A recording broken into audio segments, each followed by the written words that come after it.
Welcome. This is Tommy's Outdoors number 10. And in this episode, I traveled to County Waterford to meet with Bernadette Phillips. Bernadette is a sociologist, motivational speaker, radio broadcaster, and founder of New Insights for Change. And the reason was to talk about Waterford Greenway. So Waterford Greenway is essentially old railway transformed into place where people can recreate, cycle, walk, and enjoy general outdoors. But our conversation quickly changed, and actually the conversation took many turns, and we in general discussed the importance of the outdoors, the importance of connecting with nature. So very interesting episode. In some way, it is very fundamental to the outdoors, and we're talking about fundamental stuff, why outdoors are good and why you should spend more time outdoors. If you want to get more information about Bernadette and her work, go to www.newinsightsforchange.com or just bernadettephillips.com. And ladies and gentlemen, without further ado, Bernadette Phillips.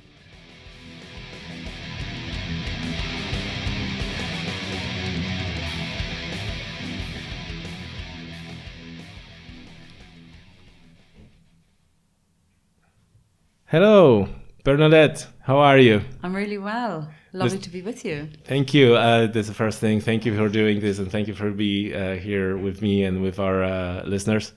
We are in the beautiful city of Waterford. Yes. And we have a beautiful weather. It's maybe not hot, but it's sunny and it's not rainy. So we've been waiting for sunshine for a long time now. Yes. So this is good. This is really good. This is really good. Yeah.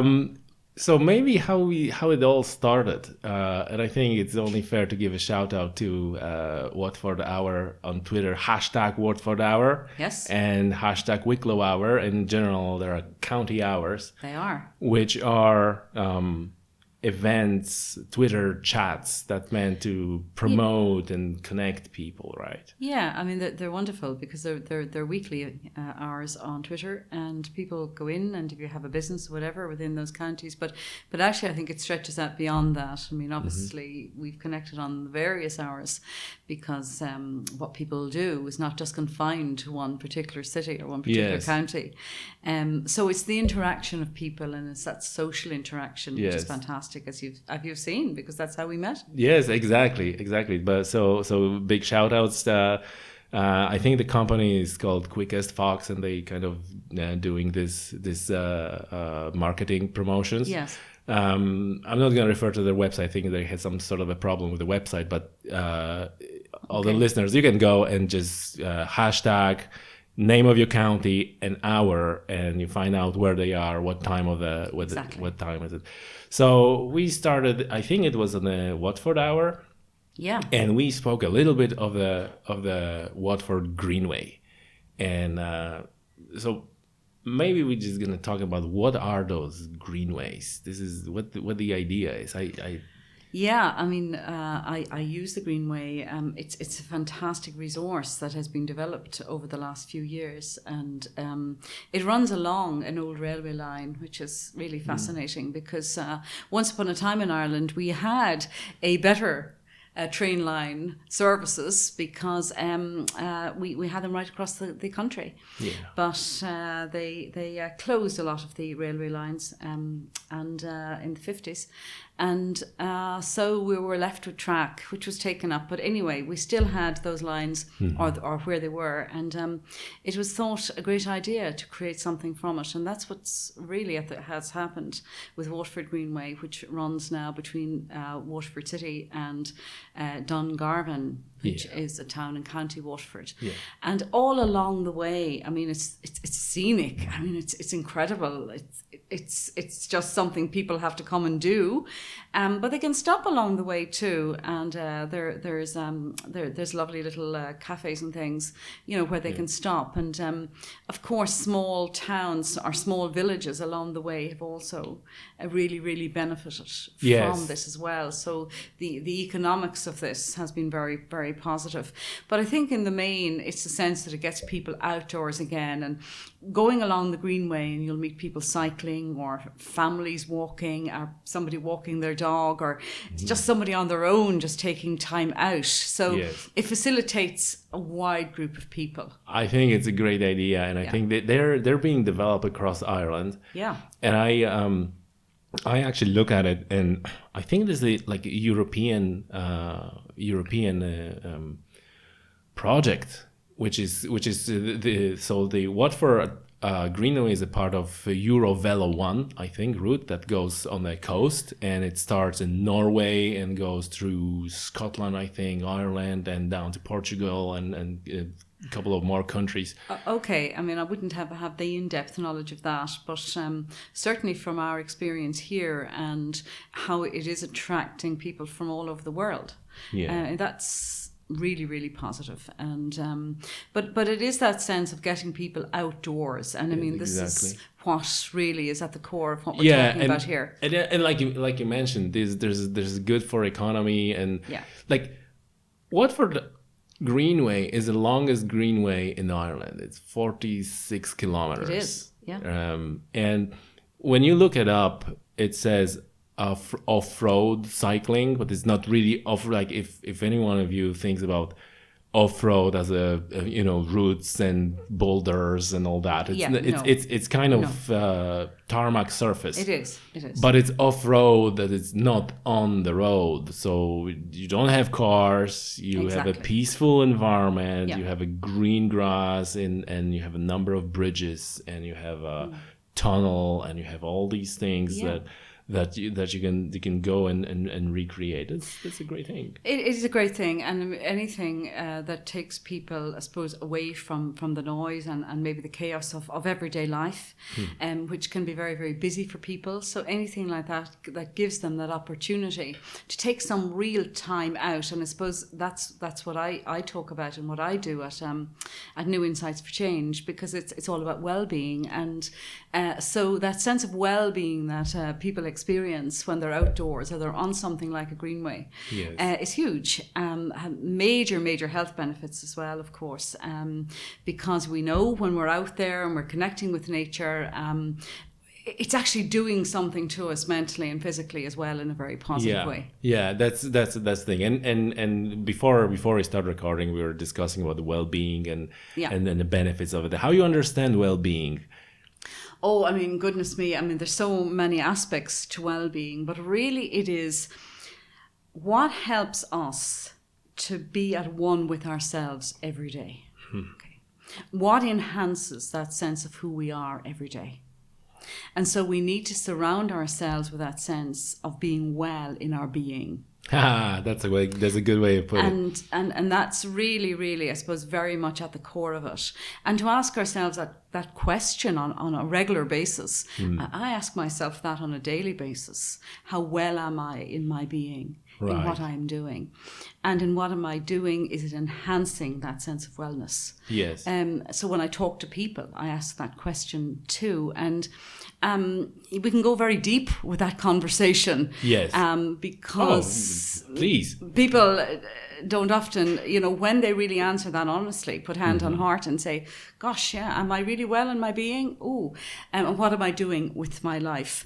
But of course, it unpacks that for people and they can look at life in a new way. So when we connect well-being then to outdoors, and when we go out there to nature and we commune with nature, and when I talk about communing with nature, I don't talk about just walking through a wood like a civil servant with a clipboard. Yeah. I talk about hugging the tree, lying down in the wood, getting the smell of the wood. Exactly, feeling the earth. And feeling the earth. And talk about doing that in our bare feet walking on the earth beautifully in that way as well, because again, the health benefits for that, which are now really, I mean, scientists are coming on board with all of this now in the last little while. And to put your feet on the earth and for the electrons of the earth to connect with your physical body is incredibly beneficial for your well-being. Yes. Hugely.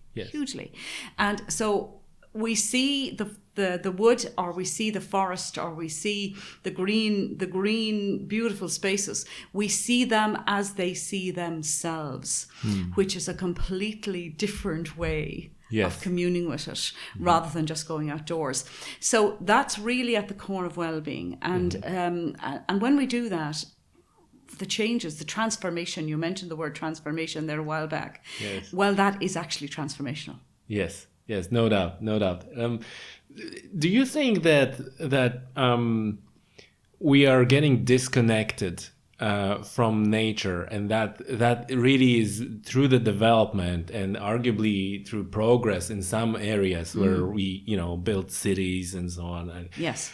We become more and more disconnected from the nature, and that has a really bad impact on our bodies, on our minds, and we're losing touch with, like I like to say, what's real and what's not real, and in turn because I think like we are built to deal with the problems, or like with the real life problems, let's say, and with the absence of that, we start developing our own little problems, which are not really that big of a deal, but because we're disconnected from the nature and from that well-being, perhaps, like you're saying, we start to stressing about things that are not really something to stress about. Well, absolutely. And my focus, I suppose, the other side of my life is in sociology, and that is really all about how we operate in our societies, and in looking over the decades and decades of change. And I suppose we call it progress, and it is in one respect, but that disengagement is huge away from people. Because why?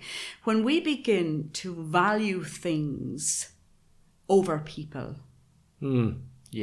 there is a big question mark on what we're actually doing. And if we can actually call it progress, because in the sense of, we judge people on the house they live in, the kind of car they drive, the job that they have. And what we're doing there, we're judging people on what can be measured.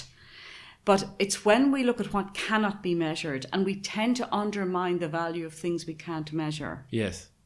So if we're talking about well-being, if we're talking about nature, if we're talking about the benefits of that, they're more difficult to measure. Because we think we get used to that we can measure everything, right? Yes. It's like it's science, and what it means science, and I think that's very interesting how the idea of science also get distorted a little bit, because it's not to connect and learn about nature. It's like what you said, are we going to measure something? If you can't measure that, that's probably, it's like... Well, it's interesting about the science side of it, because scientists, in fairness, are coming on board very much with this. And actually, it's more the economics of things that it's measured through. And in fairness to scientists now, they're beginning to carry out a lot of studies. A lot of studies have happened in America over the last little while on how we begin to measure what nature and being connected with nature, for example, is doing to our well-being. And they're doing that in universities, they're doing that in schools. They're looking, for example, there was one particular study I was looking at recently, where if we have larger windows in classrooms, right, what benefit is it having to the students? Yes. And quite amazing benefits. Yeah. Because, we built our schools many years ago, and I grew up in Ireland where windows were higher They were higher because we couldn't see out. And if you go to any of the smaller old schools, you'll see the windows very high. Was there like a safety Well, it was measure? distraction. That's what it was about distraction. Oh, that's what. So it the children was. would be distracted if they could see out. Got it. I thought there was more of a safety measure so they did not fall off. No, very much about distraction. Wow, But what scientists are finding is the opposite applies. That now if they can see, particularly, I'm not talking about looking out large windows at other concrete buildings. I'm not talking about that. I'm talking about having nature close around those buildings as looking much as at possible. green stuff. Looking at green spaces. And we need to be creating those green spaces more and more in our cities. Yes. Because particularly in inner city situations. But when we begin to look at antisocial behaviour maybe in schools, the learning rates, the grades that young people can achieve, they're finding more and more scientifically through the research that the more that we can connect those young people with nature, the natural sense of things around them, the better those things are. Yeah. I read about a program in the US done for you mentioned antisocial behavior to get those kids with either bad families or bad background or just whatever the issue is in their life, challenging issues, and get them in like a camps in the wilderness, in the total wilderness. And the transformation they observe in the mindset and in the behavior of these kids who they now they have to deal with preparing food, preparing their own food, and they're out in the woods and they need to go and catch the fish and then they can eat that fish, and there's this sense of connection trying to building. And what's more interesting is when then they come back, that change is persistent. So it's like we say like being outdoors, it's like a cure. It's like cleanse your mind and soul almost, because you kind of like that's how it works. That's how it's supposed to be. And then when you come back, you kind of taking that with you. It's like, oh, it's completely different now. It's so well, yes, and I mean it's quite strange for us to begin to think that there are groups of children who live in inner city situations who have never really seen a tree. Walked on the grass. Seen animals. I mean, if you take children to the farms and for the very first time, this child is engaging with a sheep or a cow or a donkey or a horse, and their very first experience, and they have not grown up with that. That's strange, right? Oh, you're a city boy. You never saw a chicken. Like what? and even the vegetables that we grow. Many times talking to children in situations, not just inner city, but in the main, children look in supermarkets and they think that's my carrots come in a plastic bag, or my head of cabbage. They don't connect that it was grown in the earth. Oh, exactly. And we need this more than anything else. Exactly. If we have those sorts of programs in our education system. Oh, that's very, very like a known issue in a maybe not an issue, but in a hunter community, where people hunting in general struggles with the acceptance, right? And quite often it's like, oh, you don't kill an animal, you go to the supermarket. If you want meat, go to the supermarket where no animals get hurt. Like what? These are animals, so this is like you say, like this is this lack of connection, and would you say that the people, because of that lack of connection with the nature and with the natural environment, they also, what goes hand in hand, they developing very strong opinions about how the nature functions and how that works? Yes, I think they are, and I suppose I'm not into hunting, and I need to say this because you've brought that subject up. Oh yeah, please. And in killing things in general, I find incredibly challenging. And I understand, if that's done under a structured way. I'm not sure we need to be out there hunting, killing animals, but. Yeah, I mean, this disengagement of people with the natural world. And I mean, that's absolutely right. And I mean, once upon a time, the hunter-gatherer and people went because, they killed because they had to live. Yes. And all of that. And I suppose in a sense, really, we ought to have moved on in some respects in how we're doing that. And if people are just doing that for fun, not for need, then there's a conversation that needs to be had. Yes. That's probably the next episode of the podcast that we have that conversation. Yeah. So that would be great to have. I just thought that it's very interesting that you brought exactly same example with relation to vegetables. That really connected with me, because this is exactly the same thing. Like, oh, this is this thing that I'm going to the store. Yes. And there's this thing that object that where it really comes from. And I think where that really matters is to being able to connect our own survival, like food that you have, with the nature. Yes. And like, what do I care about pollution? What do I care about trees being chopped off and the massive amounts of land being, well, that is actually what feeds us. Except we build very convenient. This is this progress that we might say, like, is it really progress that whole chain of things that are happening, and we can completely disconnect it. Like, I'm just gonna go to the shop. And would you agree that because to avail of these things, I don't go and, like you say, I don't go and need to kill the animal to get meat. I don't go and need to find the mushrooms or whatever else. I'm buying that with money. Yeah. Right? And that's where you're not judging people anymore how good of a hunter-gatherer you are or how good of a fisherman you are. It goes like, oh, how much of money you can make, and this is what's your job, and what's all those other objects that you have. So this shift happened. Yeah, it does. And when we bring things down into monetary terms again, and we just see the economics of these things, we are disengaging from the natural world, and we need to be looking at it. Look, I grew up growing our own vegetables. Yeah, I grew up in Ireland. I lived in the country. My father planted everything. I had my own drills of carrots and potatoes and cabbage and onions and lettuce.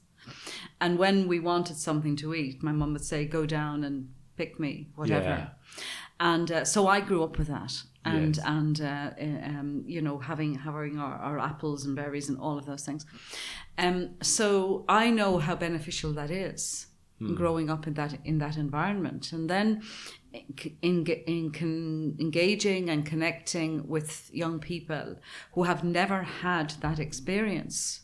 Yeah. There's quite a divide in mindset and lack of awareness. But then when we sort of have this sense of, look, we can make quicker money if we have this shortcut in relation to, and we don't really care what the quality of that is. We just know we can sell it to people. Yes. Then we need to be having another conversation about that. True. Supporting people to grow their own.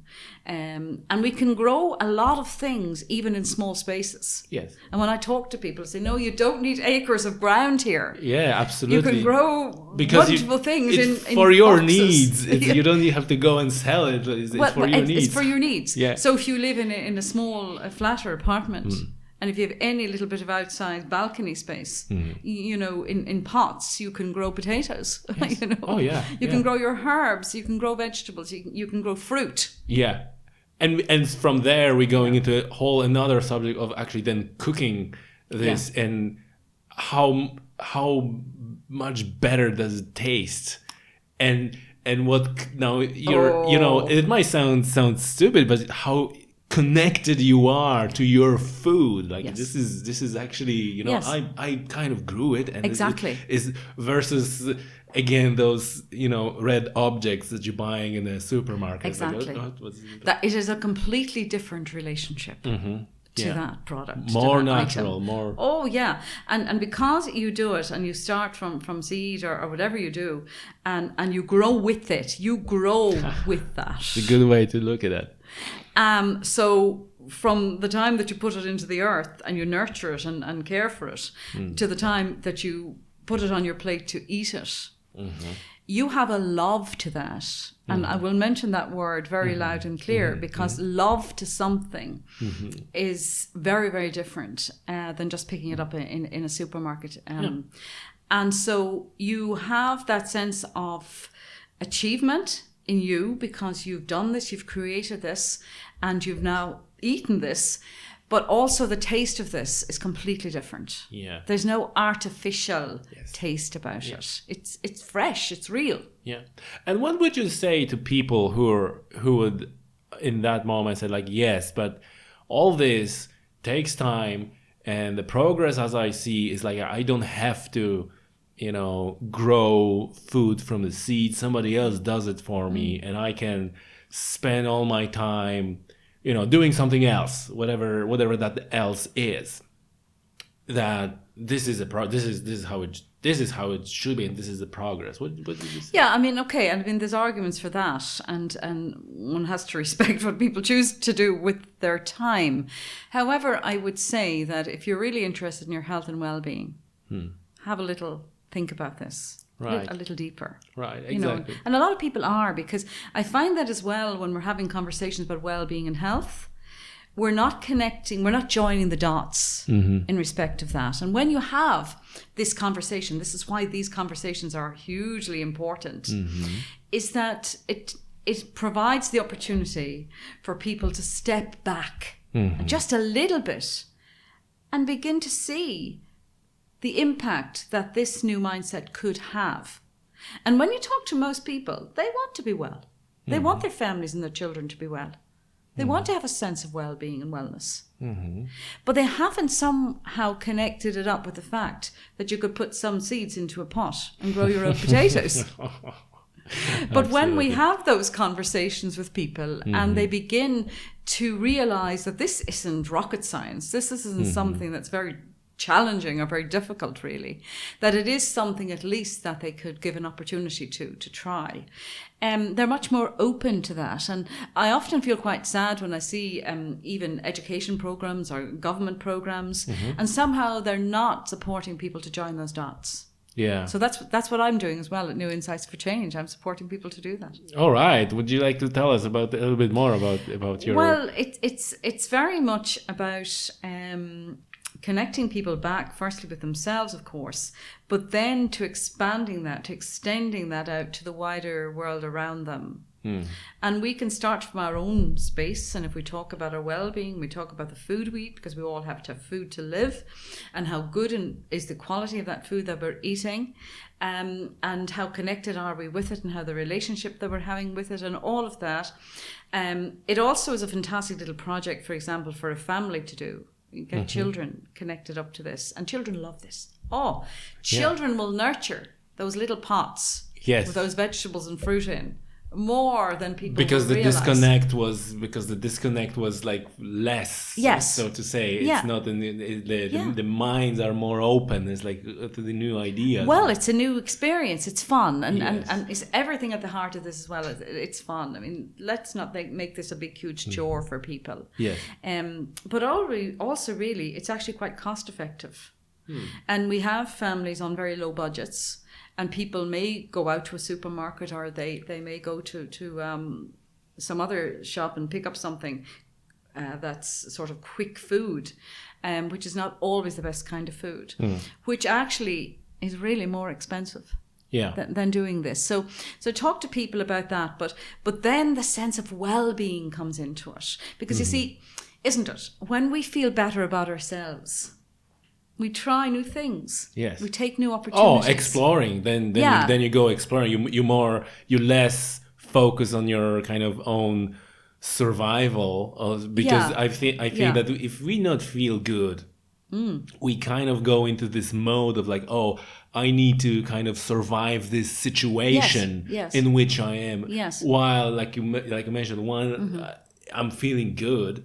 I'm going to explore. Now I have like almost spare mind capacity or spare resources to go and like, oh, what's, what that happened. Yes, and what people are doing as well is they're beginning to put value on themselves again. And that's really important as well, that conversation, because often when people are struggling, and I mean, this is right across an economic spectrum, whether you have a lot of money or very little money, but really, if you're challenged, and life situations are challenging a lot of people out there at the moment, and I know because I'm meeting them. And so we go into survival mode. And when we go into survival mode, we really become traumatized in a very small space. And therefore, we can be hit by depression more, and all of those things which impact on our well-being, on our immune system. So illness becomes more in a part of our story. But when we begin to have the well-being conversation, particularly in survival mode, bit by bit, easily and gently, people can begin to expand again their aura about to the world, and so it gives them a different confidence in themselves as well. And if we really want to change things, if we really want to heal the world, we start with people's lives, we start with our family, we start with our community, we begin to support people in those spaces. To be part of creating those spaces, because often we live in quite a concrete jungle city sense now. Where everything around us is concrete. This is why we have all this. This is why we're not growing our food, right? Exactly.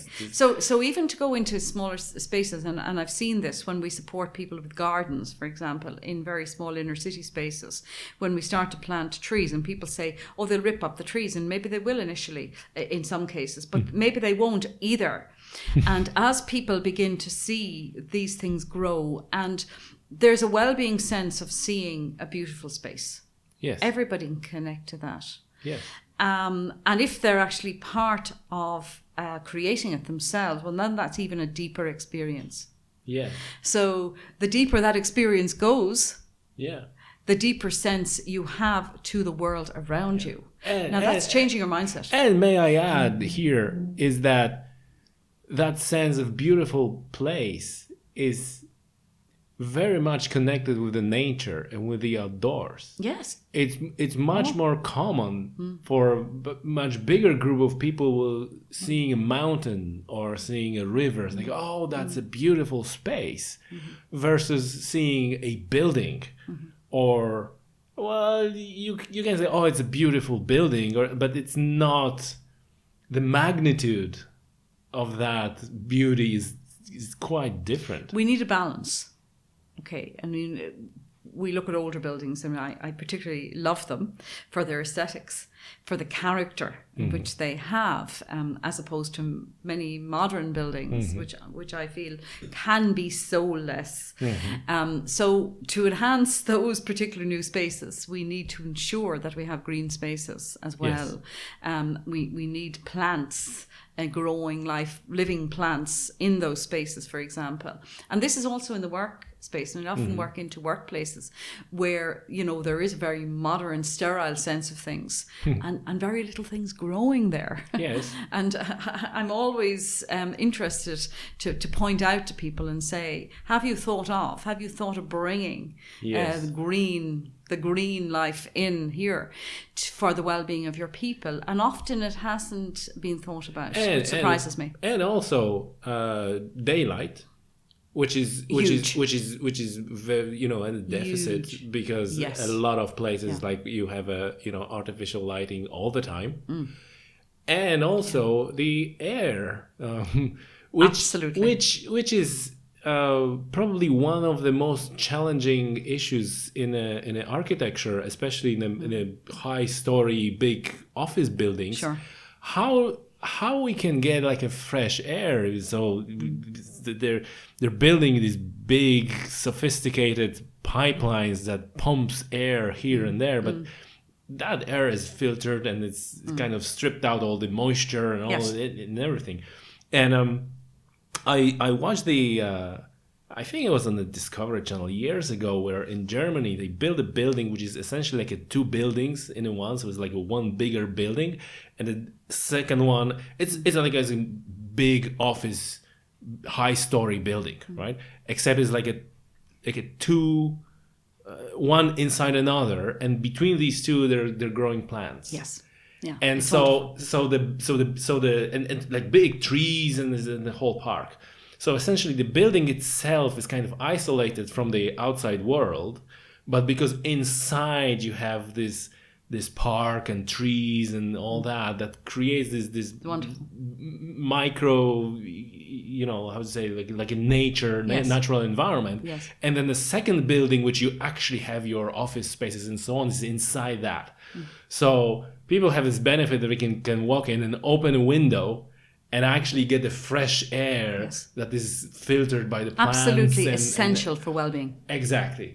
So Absolutely essential. but that's a mega project that people are making movies of it. Well, it is and it isn't. The Buddhist philosophy, which I love. I'm not a Buddhist, but I love the philosophy of it. And I've looked at how they start their buildings, and they start with a garden, and they grow their buildings around the garden. And there is a lovely Buddhist center in Castletownbere in Dojinbera. And I remember going there many years ago now, and going up to what looked like the skeleton of a building. So it just had been started, and there was a door, little steps up, concrete steps, went up, opened this door, and walked into the most magical garden that I have ever seen. So the garden was created long before they started to put the bricks and mortar. Right. And so what you had was a flourishing, growing space, like a green heart space of at the heart of it. Now, I think that's a pretty beautiful philosophy, and it isn't something that really costs a fortune or anything like that. Yeah. It just has to be part of the mindset when the buildings are being created. Absolutely. So if we can get that message out today to all the companies out there and the big corporations, your people will benefit. And if your people benefit, your corporation will benefit. Yes. Oh, absolutely. And the world will benefit.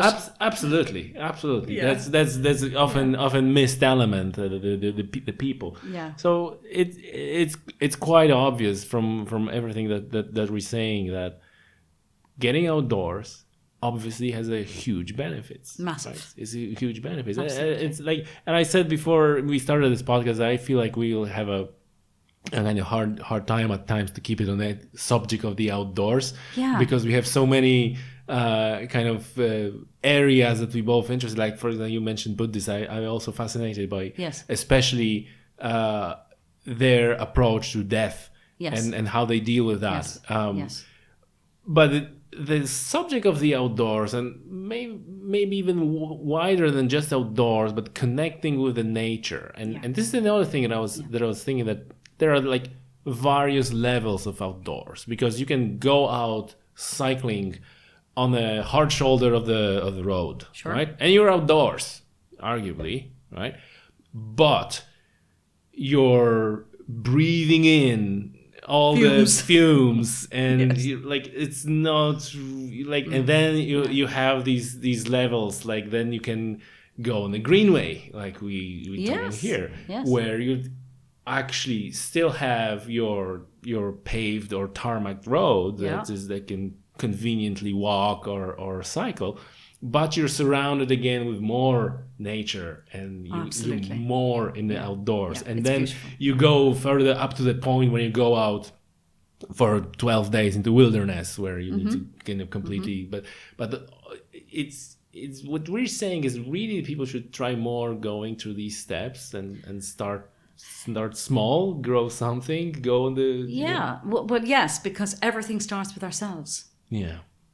And if we're always looking for something out there to give ourselves the inner peace, we will never find it. Yes.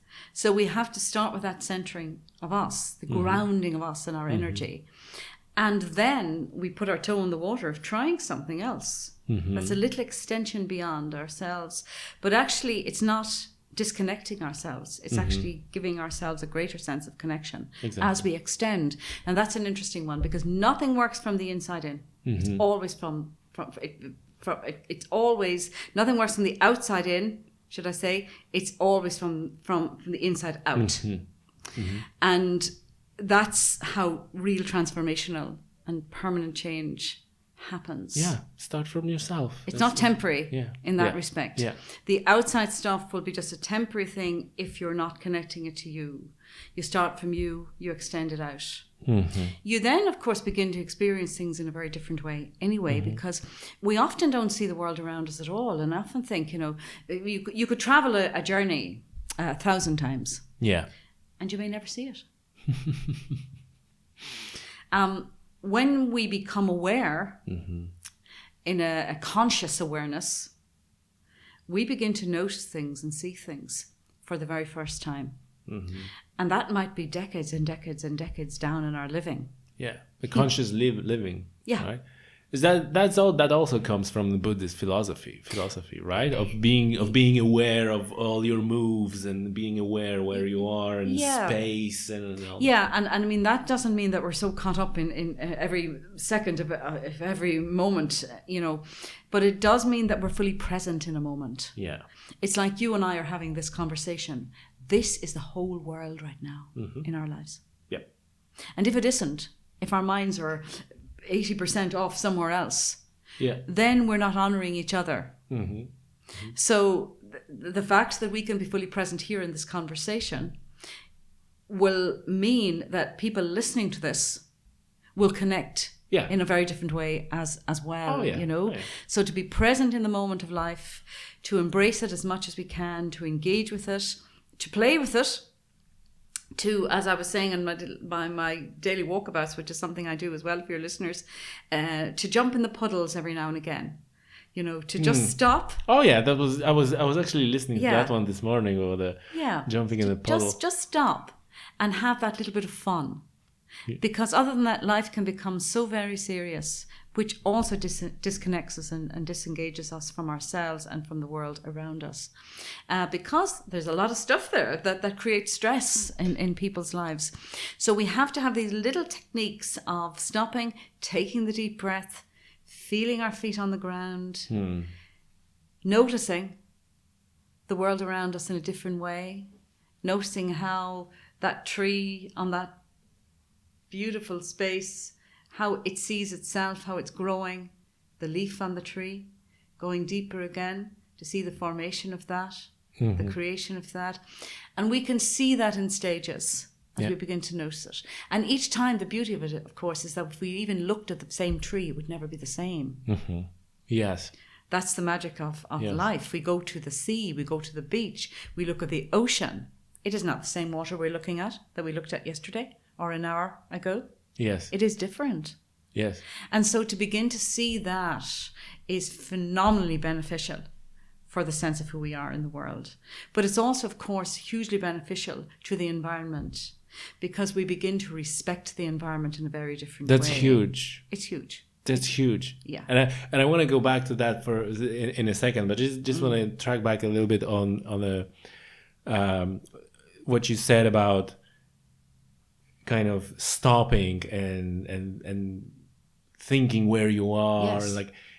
And what struck me is this is one of the rules of leadership called Detach, that quite often in any environment, but also in a work environment and corporate environment, in a leadership position, and that doesn't mean that you're in a managerial position. It's sometimes you're just leading your peers. Yes. Quite often, you need to detach to be able to properly assess the situation, because you're so much in the weed, you're so much into something, and it's like, no, stop, detach, and instantly you're getting an insight. It's like, oh, now that I see what's going on, right? And this is even the same thing goes in person-to-person relation, when you, for example, fighting over something, this and that, like, and the best thing you can do is like stop, detach. Yes. What's going on? Why are we fighting? What is the That's what right. is the problem? And quite often, once you do that, you realize that you're fighting over something ridiculous. It's like, what is it? Exactly. Is it worth? Is it like, what's? Yeah. Yeah. But because we don't do that, we so much into this. Yeah, well, I mean, it's an interesting thing, leadership, because I talk and have given talks on conscious leadership and the difference that it actually is, and of course the difference between managing and leading, which is phenomenally different. Yes, they really are at both extremes of the spectrum. Where managing is just looking at the bottom line and making all this money, and where leadership, of course, is leading people in a way that they're enthused about being where they are and about creating what they're doing and loving what they're doing, and also that values their contribution, because often we do not give enough time for the value of others' contribution, particularly in the corporate world, because it's all it's this constant flow of measurements, got to make more money and measurements and KPIs, exactly. and have you achieved your goal, and targets. Yes, I have a major problem with targets from that sense, because it really disconnects people. Because why? We push people into fear mode, and when we push people into fear mode, they are not functioning human beings in the real sense anymore. Yes, they're just robots. Yes, that are trying to achieve this target and this dreaded thing that if they don't, there's going to be a problem, and they'll be given out, or they might even lose their job, or all of this. So we need to unravel that. We need to unpack that completely and take that back to a new conscious sense of leadership, with an awareness that the more that we engage people, the more we support them, the more we value them, the more we ensure that their contribution is heard. And that's a very different thing than just asking their viewpoint and never taking any notice of what they're saying. People need to see that what they are saying is being valued enough so it can be implemented in some way. Or certainly that their contribution is great enough to be considered. Yes. Okay, and that's very important. Then consciously we lead people in a completely new way. And of course, we as a leader ourselves cannot but benefit from that. But even if we're looking at productivity, and I talk about this and I talk about the economics to people a lot of the time, because sometimes that's, you get the listening ear of people to that, and I'm talking about big bosses and things like that, and talk to me about the economics, and you start with that because sometimes you have to, and then you ensure that you begin to take all of these other aspects and elements in, and do you realize that if you value people more, that actually it would be greater for your productivity? Do you realize that economically this is better? Do you realize that if we join everybody benefits? Yes. And we ensure that, yes, you make your money, but also that people are not robotic in the nature of how that is created. And that's changing the world. Yeah. But they're real conversations we need to be stopping and having. And that's why when I talk about jumping in the puddles, or, bringing staff out into the forest, into the wilderness, or children, or all of these things, absolutely hugely vital for what is then created in that space. And again, earlier we mentioned the program for children who are misbehaving and getting out of the woods. Yeah. Same story goes for company events, like a team building events, when you're taking people actually, again, outdoors. Into the nature, they start thinking, they're kind of dropping their shell a little bit, and they're kind of connecting with what's really going on. Yes. And like you said, then it's brought back. That's like a permanent change that is happening, and then the more often you do it, the more often the more you build on it. Well, yes, I mean, it's like if I take 5 minutes out or 10 minutes out and I walk on a beach, or I stand under and commune with a tree. The ideas that I get in that 10 minutes are often far greater than I may have got sitting in a sterile office for 6 hours. Absolutely. That's a huge thing that you need detach, and this is like, and I think it's important so everybody understand that this is very beneficial for in the workplace. Like, get them outdoors. Like you said, get the ideas, especially in a work where a creative element is important of it, right?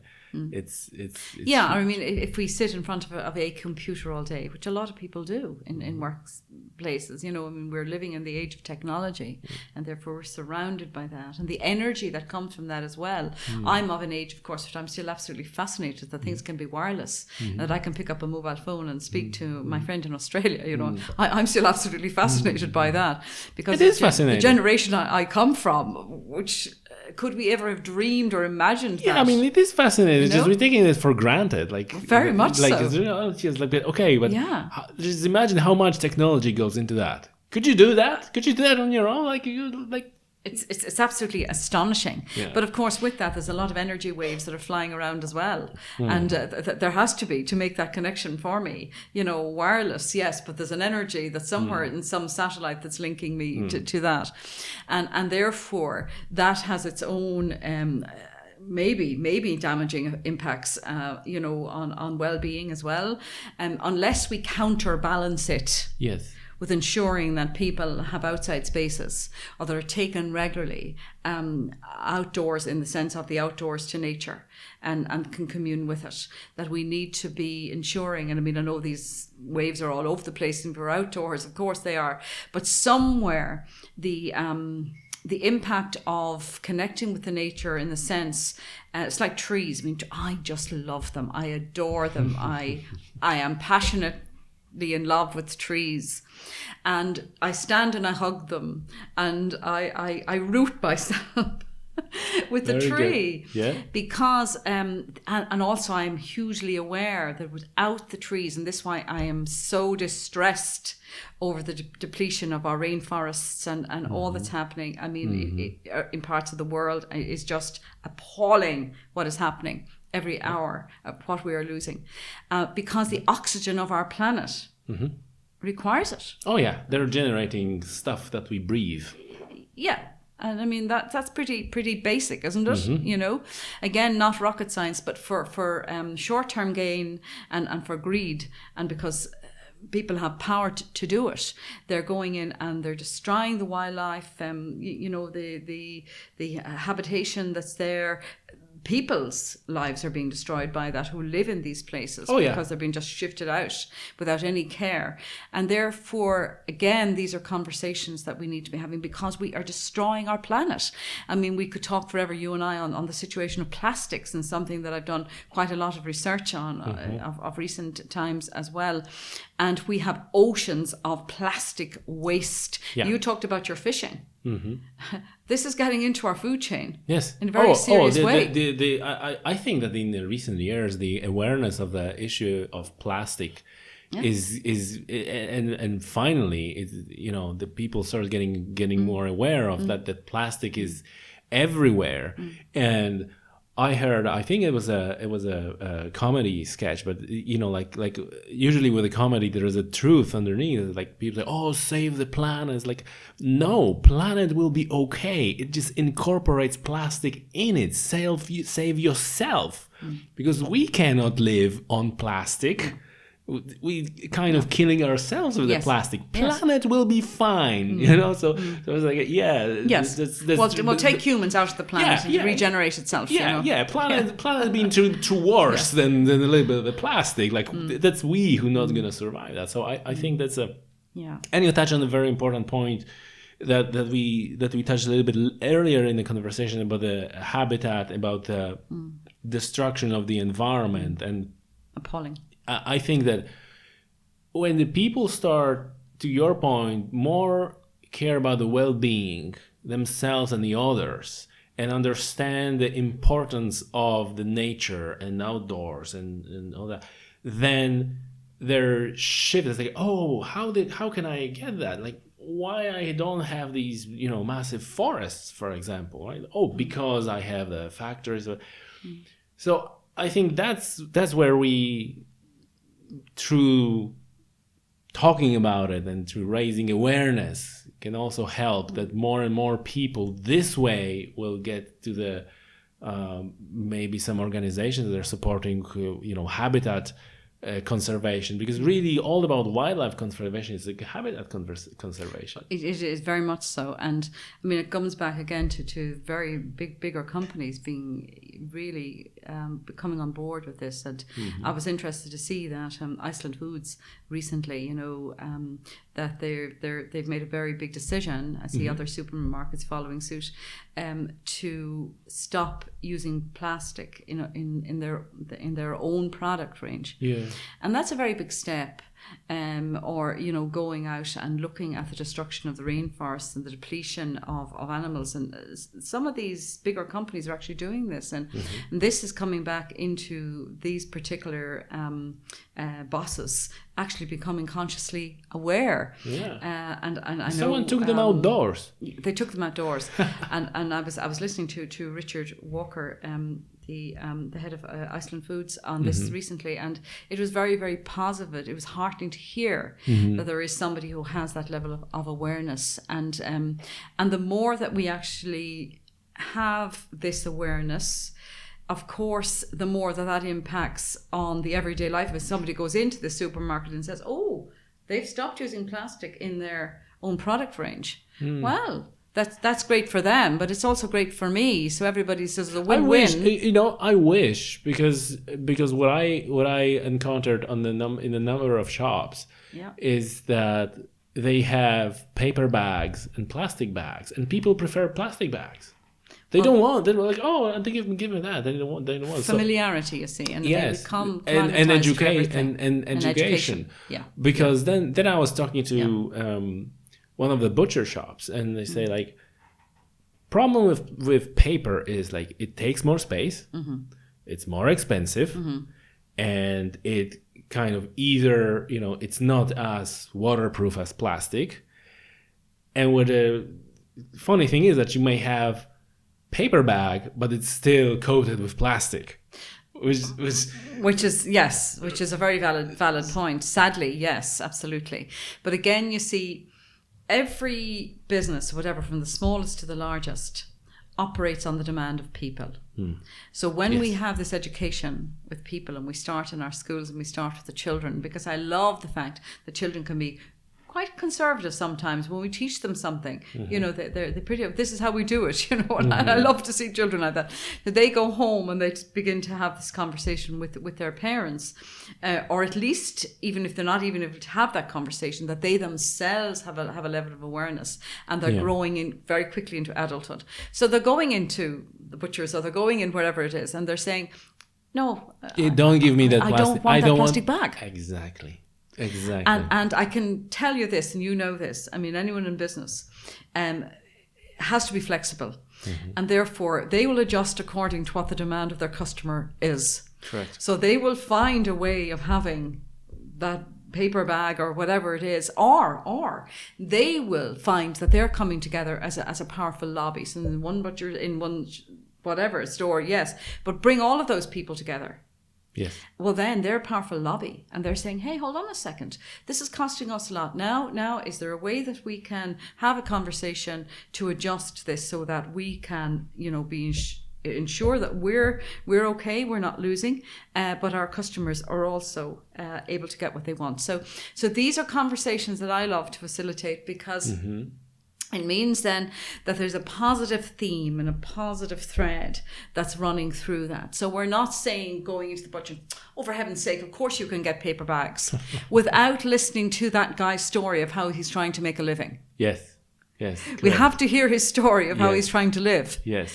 And that's working with rather than against. Oh, yes. And often I hear conversations of people say, oh, we'll give out about that particular group of people because they're doing what they're doing.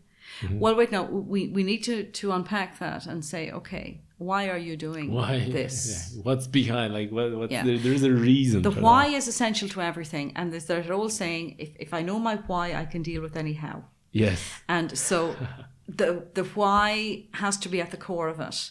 So someone said, well, this is why I'm doing this because. Okay, let's hear that. Okay.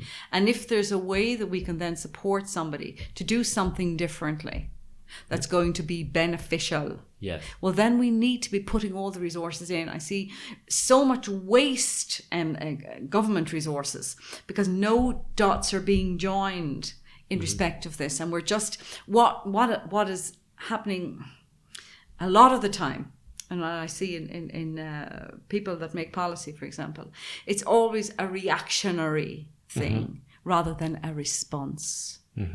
And response is very, very different. Reaction is also fear-based, and whoops, we better do something about this now because a lot of people are talking about it, and it's pumped up in the media.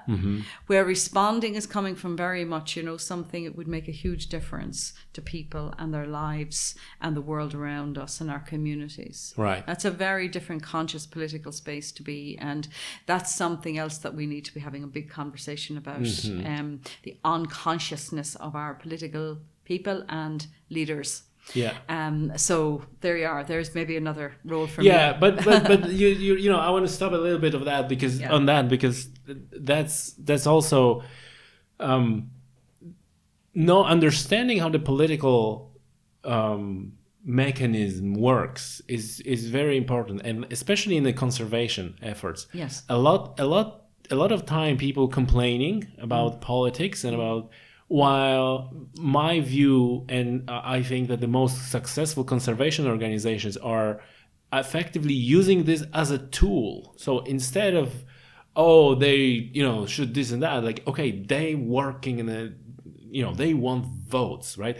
This is how it works. Yeah. So our work on the, with people, making sure that people, like you said, understand and demand, making those people to vote for this or that, and that way you're influencing the big machine. Yes. So instead of fighting it, you're turning it into your allies. Like, okay, now the guy who wants the most votes needs to really focus on developing greenways in Ireland because people demand that or something like that, and that way we make progress. So I'm a huge believer in that way of the education and working with people on the ground, let's say, versus some protesting or making because that's usually not doesn't I think it often gives a bad name to the effort. It can do. I mean, there's probably room for that at a level. But however, unless it's really backed up with real conversation. Yeah. Because, for example, political systems expect people to do that. They expect people to come out on the street and maybe shout for a day or two and demand this or that. And then they all go home and everything just works the same again, settles down, But if people are demanding change in their own personal lives because they're having the well-being conversation, they're having the health conversation, they're having the benefits, so they have a different level of awareness of what this means, that they pick up a plastic bag and they know the story of what can happen, how long it takes for this thing. Yeah. That their grandchildren may run across that very bag on the beach still there. And something really at the core as well, to ask the question, what legacy do we want to leave? And I think about that because in my life now there's more behind me than there is in front of me, because I was saying to you, I'm 60 this year. So when you sort of get to certain stages in your life, you think, there is a lot more behind me of years than there is in front of me. You really, really begin to think, what legacy do I wish to leave my children, my grandchildren? What do I want to have there around me that ensures that this is going to make this world a better place? And that's really big, and often because people are so caught up in just they're ever trying to live, that we don't have enough of these conversations.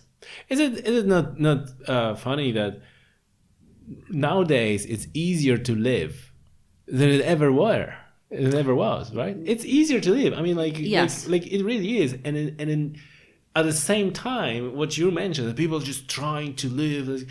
Because they're so caught up in stuff that is not real? At one level, yes, but there's huge inequality in the world, and this, of course, inequality also feeds into well-being or lack of it, and lack of health. Inequality is at the core of most of our major problems in the world. And so Yes. there's a big divide between that if we're just trying to survive. But even at the levels of where people are very, very wealthy, it doesn't mean that they're complete and whole within themselves either. Not at all. Not at all. And on those that, issues apply as well. and we mentioned already twice taking people outdoors and how beneficial it is.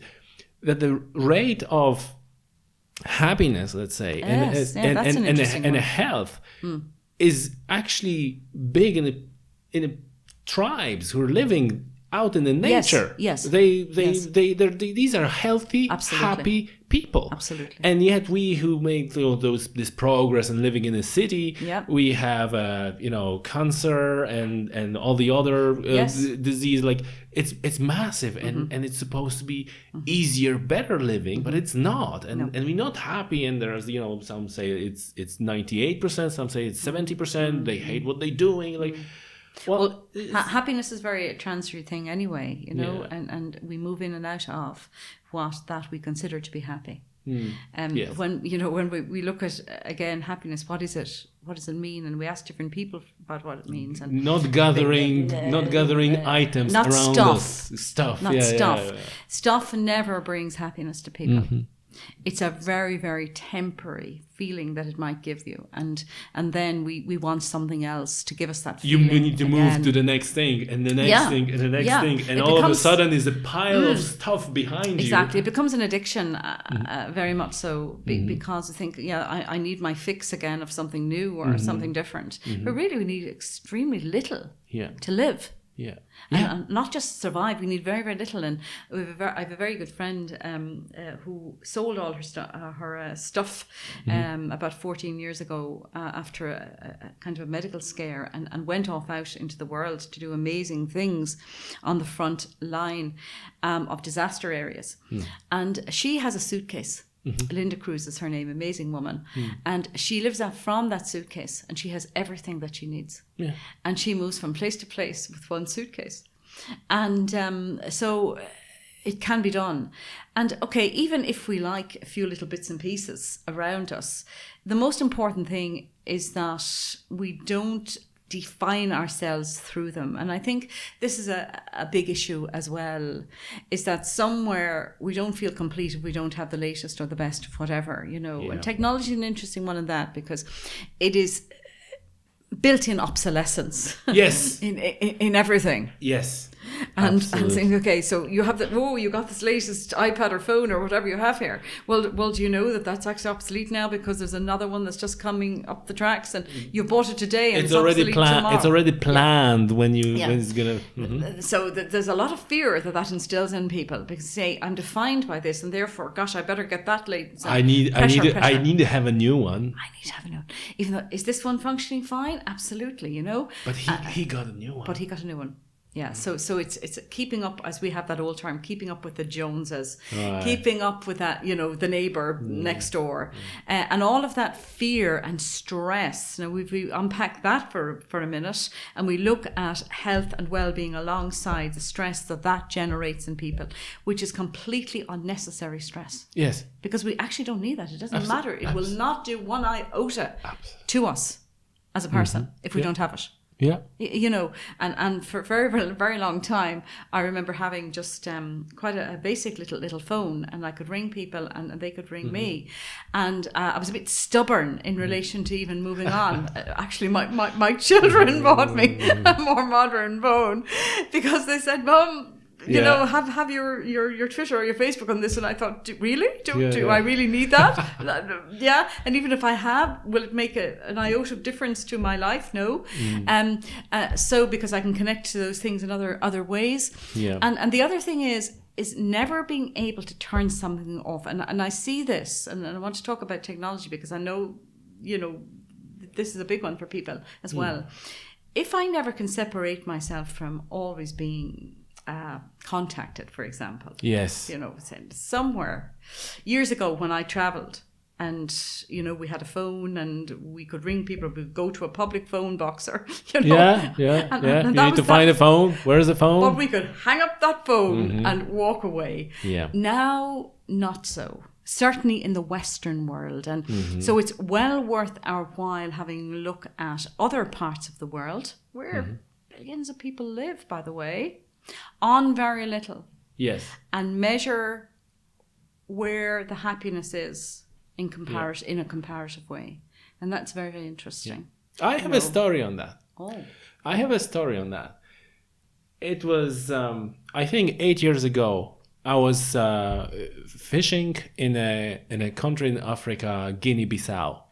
I don't know if you've heard about the country. Some people never even heard about Guinea-Bissau. It's south of Senegal, and it's second poorest country in the world, and majority of the population is just basically archipelago of small islands. It is also, I think, fifth in the world with the biggest gap between poor and rich. Okay. And the reason for that is that there's this archipelago of the island, and the people living on those islands, and they're basically living off the land. They hunting pig and they fishing and they're doing that. But the people who really run the country, how they're making money, they're making money from smuggling drugs from South America, South America to Europe. Sure. Because you have a lot of these small islands where it's very hard to track and catch and control that. So that's easy route to smuggle the drugs. Sure. Coincidentally, that also means very hard to get the super trawlers there. So it's awesome fishing along these small islands. So that's why we went out fishing there, because there's pristine, untouched, islands in the grounds where you can go fish. But I came back from that place and was talking to my friend at work and said, like, the majority of the population lives for like $2 a month or something like that. Yeah. And he goes like, we living like kings compared to them. And I said, like, no, we not. Far from it. They're living like kings. Yes. They were not unhappy. Yeah. They were laughing. They were living off the land. They have $2 a month, but they don't need more. They don't have a supermarket. The only thing they're doing, they're buying credit for their top-up phones. Right. That's the only thing. It's actually almost like a second currency. Okay. The credits for the phones, because connection between the people is important to them. Yeah. Right. How interesting. But if you look, I haven't seen any unhappy people or stressed or who biting their nails or anything like that. You walk into the office where allegedly we're living like kings, and you see like a massive amount of miserable people who hate what they're doing. They just want to finish. And this is what you're saying. That's right. It's these people are connected with the nature. They're grounded. They're happy. They're healthy. There's well-being. They have a good food versus people who are in a building with artificial light and they getting this and many tens of thousands of dollars a year or whatever, so what? Yes. So what is right. Again, this is how we measure. Is it measurable? What we can't measure, because we actually can't measure happiness. It isn't something, and it's individual to each person as well. But you can see it as a people. And I remember reading, I think it was a book many years ago called City of Joy, which was in one of the big cities in India, massive poverty, absolute poverty. But the people were full of joy.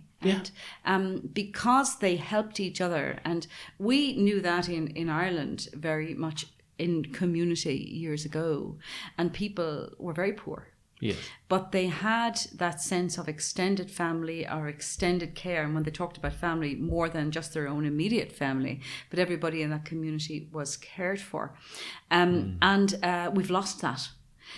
So we've built massive housing estates, and people have to commute long distances now to work because they can't get the work in where these estates are, and there's people on the road 6 and 7 hours a day, and when I hear all of these things and meet people at the other side of that, the cold face of the stress that is creating in people. So yes, people have perhaps money in their pockets in that respect, but they have no peace. They have no joy. Yes. So they have no happiness. That's true. And so at the level of that, we have to always look at that and question, where are we? Yes, we need a certain amount of finance to live. And if we live in a particular part of the world which requires that, I mean, we hear of the housing crisis in Ireland, the homelessness, people can't afford renting. that is a pretty dreadful situation. So X amount of money is required to maintain a lifestyle. But if we're defining ourselves just by that, then we have disconnected. And if it is from excessive absolutely. lifestyle, Yeah, that's the difference. that compounds the problem. Well, it completely compounds the problem. And I suppose we're back to the question, and I know you said we'd have another conversation on it, but, you know, the things that people do for fun, and they push the boundary more and more and more because they need to get a high somewhere on what they're doing, or they use substances, or they get caught up in addictions. All of that to dull the world which they consider as a painful world for them, and surround it by stuff. Not needed. Completely not needed stuff. No. Why do I have all this? Yeah. Right? You know, really I think that basic. everyone have that moment where they open like a doors and think, why do I have all that? How did that happen? Yeah. So the whole decluttering process, and I talk about that in New Insights for Change as well, of that whole sense of to begin to declutter. And I talk to people, can you have 3 boxes? 3, the throw out one, the one that's completely worn, and you know, the maybe pile, and the one that you're going to pass on to somebody else because it's in, you know, it's still very good and it's usable and it could benefit somebody else's life. And then revisit your maybe pile in a week's time and have a little look and move it to either box. And that way you begin to rid yourself of the unnecessary. Yes. And it's quite astonishing, the more you do that, you actually realise, my goodness me, I haven't used that in a year or 2 years or 4 years. Everything goes to the throwaway pile. Yeah, or the moving on pile. Because again, for example, we maybe have so much clothes, or we have bits and pieces, and people get new things, but the other item is perfectly fine. Right. And instead of throwing that away, well, that could benefit somebody else, or connect it to an organisation that it can benefit. And I know sometimes people can put, say, mobile phones, you know, into something, and people are able to sell those, or, you know, deal with them in a new way, or whatever the way they use them. But it can benefit people. That's the point. And the question is, how can we benefit what we're doing? And so decluttering, because clutter is it's toxic energy. Absolutely. And it's stale energy. We do not need it. We do not need it. Crowds our lives. But if you were to say to people in the main, and you watch people maybe have to leave their homes very quickly, and my goodness, I watch the dreadful refugee crisis, and it pains my heart. And I think all of those people had lives. They had lives like I have in the main. We look at Syria. People were living their lives every day. They were going to their universities and their jobs and all of that. And they had stuff. And then wars come, and people have to leave very quickly. And what do they take with them? And when you talk to people of what they've taken, the few essential items. I know, for example, my children's photographs are hugely important because they're not babies anymore. They're grown adults. And therefore, I couldn't get those ever again. So there's essential little things. But in the main, what I have, most of it I'm not interested in. Yeah, I don't need it. And that's an interesting one. So if we had to move very quickly, what would we take? Yes, I know what I would take. I would take my children's photographs, probably my passport, things like that. But in the main, very little else. Yes. And that's a very, very interesting thing when we ask ourselves that question every now and again. And it helps us to be able to move things on. Absolutely. Absolutely. Bernadette, if any one of our listeners want to get in touch with you, how they can do that? Yeah, they can get in touch with me at my website, which is obviously www.newinsightsforchange.com. They can send me an email at Bernadette@newinsightsforchange. They can go in and have a little look at my blog as well, which is BernadettePhillips.com. I'm on Facebook as Bernadette Phillips, or Bernadette Phillips New Insights for Change. Twitter, LinkedIn, across the social media platforms. I would love to be there in talking to people in the companies as well, and in the education institutes, because that for me I think is really at the core of where we can begin to change the world one person at a time. And if we can begin to do that, well then look, I would feel that I'm leaving an interesting legacy. Absolutely. Bernadette, thank you again for doing this. We must do it again. It feels like we could go on and on for a number of hours. And we certainly could. Tommy, and thank you for asking me. It's been a real pleasure. Same here. Thank you very much. Thank you.